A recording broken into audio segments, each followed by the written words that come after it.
Assalamualaikum warahmatullahi wabarakatuh. Sahabat beriman, yang keduanya sering dimaknai dengan serupa, menunjuk nilai kemuliaan dan kebaikan. Satu, ada yang diistilahkan dengan adab namanya. Adab. Yang kedua, ada yang disebut dengan akhlak. Jadi ada adab, ada akhlak. Itu berbeda. Akmalul mu'minina imanan ahsanuhum khuluqat. Kata Nabi, orang yang paling terbaik imannya adalah yang paling baik. Rabbukum minni majlisan yaumal qiyamah ahsinukum akhlaqa. Orang di antara kalian yang paling dekat denganku pada hari kiamat kelak adalah yang paling baik akhlaknya. Ada yang disebut dengan akhlak. Yang kedua, kalau yang disebutkan yang pertama, adab, itu artinya kemuliaan, sifat-sifat baik yang diperoleh melalui pendidikan atau pelatihan. Jadi Anda belajar, Anda dididik dan melahirkanlah sifat-sifat mulia disebut dengan adab. Jadi kalau Anda mendapati sifat dan sikap yang baik hasil dari proses pendidikan, maka hasilnya disebut dengan adab namanya.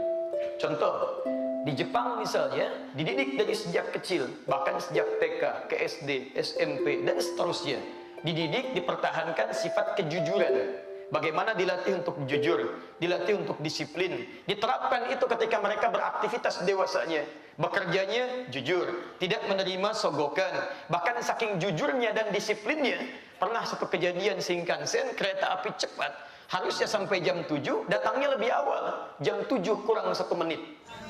Kalau kita kan senang, Anda ke Tanah Abang, harusnya nyampe jam 7, setengah 7 udah sampai Tanah Abang. Umumnya kita senang. Jepang tidak, begitu kurang 1 menit, dia merasa, harusnya saya tepat waktu ketika datang. Itu bisa minta maaf secara terbuka, teman-teman. Apalagi ketika ada orang yang diketahui tidak jujur, tidak disiplin, maka perasaan bersalah semakin mendominasi dalam dirinya.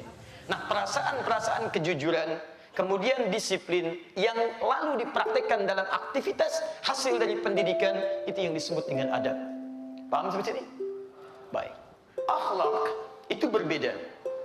Akhlak adalah sifat-sifat mulia, perangai-perangai baik yang dihasilkan dari proses ibadah yang benar.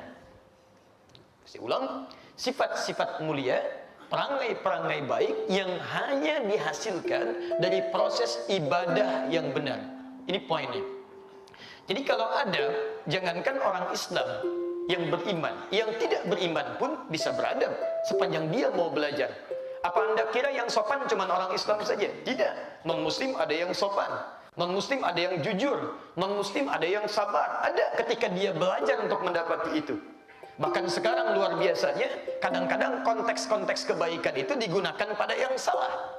Apa yang kira yang sabar itu orang taat saja? Tidak. Bahkan sekarang dalam dunia maksiat, bisa sabar dalam maksiatnya. Kita harus malu, orang maksiat sabar. Kenapa orang taat tidak sabar?